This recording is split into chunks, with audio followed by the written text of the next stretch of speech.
بسم اللہ الرحمن الرحیم نحمده ونصلی ونسلم علی رسولہ الکریم۔ اتباع سنت و تقوی کے دعوے داروں کے لیے عبرت۔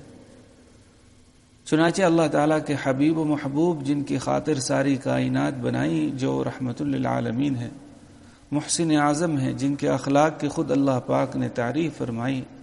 چنانچہ سورہ نون میں ارشاد ہے کہ وَإِنَّكَ لَعَلَىٰ خُلُقٍ عَظِيمٍ۔ اس آیت شریفہ میں کئی نوع کی تاکید کے ساتھ ارشاد ہے کہ تم بڑے اخلاق پر ہو۔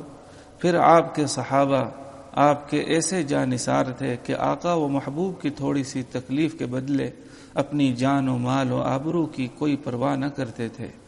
اس سب کے باوجود خود حضور اقدس صلی اللہ علیہ وسلم کو حقوق العباد کا اس قدر اہتمام تھا کہ مرض الوفات میں تکلیف کی حالت میں مسجد نبوی میں منبر پر تشریف لے گئے۔ چنانچہ حضرت فضل رضی اللہ عنہ فرماتے ہیں کہ میں حضور صلی اللہ علیہ وسلم کی خدمت میں حاضر ہوا۔ میں نے دیکھا کہ حضور صلی اللہ علیہ وسلم کو بخار چڑھ رہا ہے اور سر مبارک پر پٹی باندھ رکھی ہے۔ حضور صلی اللہ علیہ وسلم نے ارشاد فرمایا کہ میرا ہاتھ پکڑ لے۔ میں نے حضور صلی اللہ علیہ وسلم کا ہاتھ پکڑا۔ حضور صلی اللہ علیہ وسلم مسجد تشریف لے گئے اور منبر پر بیٹھ کر ارشاد فرمایا کہ لوگوں کو آواز دے کر جمع کر لو۔ میں لوگوں کو اکٹھا کر کر لایا۔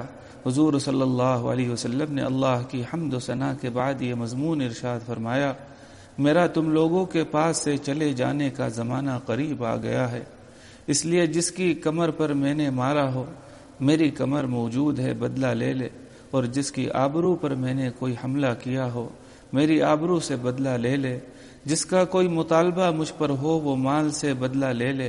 کوئی شخص یہ شبہ نہ کرے کہ بدلہ لینے سے رسول اللہ صلی اللہ علیہ وسلم کے دل میں بغض پیدا ہونے کا ڈر ہے، کہ بغض رکھنا نہ میری طبیعت ہے نہ میرے لیے موضوع ہے۔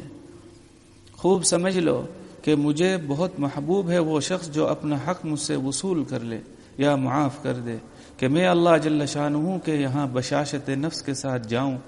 میں اپنے اس اعلان کو ایک دفعہ کہہ دینے پر کفایت کرنا نہیں چاہتا، پھر بھی اس کا اعلان کروں گا۔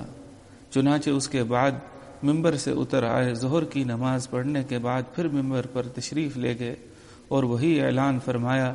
نیز بغض کے متعلق بھی مضمون بالا کا اعادہ فرمایا اور یہ بھی ارشاد فرمایا کہ جس کے ذمے کوئی حق ہو وہ بھی ادا کر دے، اور دنیا کی رسوائی کا خیال نہ کرے کہ دنیا کی رسوائی آخرت کی رسوائی سے بہت کم ہے۔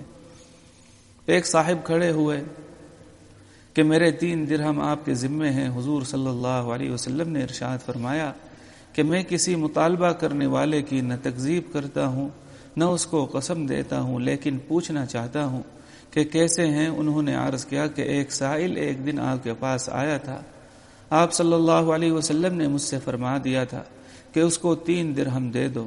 حضور صلی اللہ علیہ وسلم نے حضرت فضل سے فرمایا کہ اس کے 3 درہم ادا کر دو۔ اس کے بعد مختلف حضرات نے اپنے لیے دعائیں کرائیں اور اپنی تقصیرات بیان کی، جس پر حضرت عمر رضی اللہ تعالی عنہ نے تنبیہ کی کہ اپنے گناہوں کو پھیلاتے ہو، مگر حضور اقدس صلی اللہ علیہ وسلم نے ارشاد فرمایا، عمر چپ رہو، دنیا کی رسوائی آخرت کی رسوائی سے بہت ہلکی ہے۔ اس قصے میں یہ بھی ہے کہ اس دوران حضرت عمر رضی اللہ تعالی عنہ نے مجمع سے کوئی بات کہی، جس پر حضور صلی اللہ علیہ وسلم نے فرمایا کہ عمر میرے ساتھ ہیں اور میں عمر کے ساتھ ہوں، میرے بعد حق عمر کے ساتھ ہے، جدھر بھی وہ ہو جائیں۔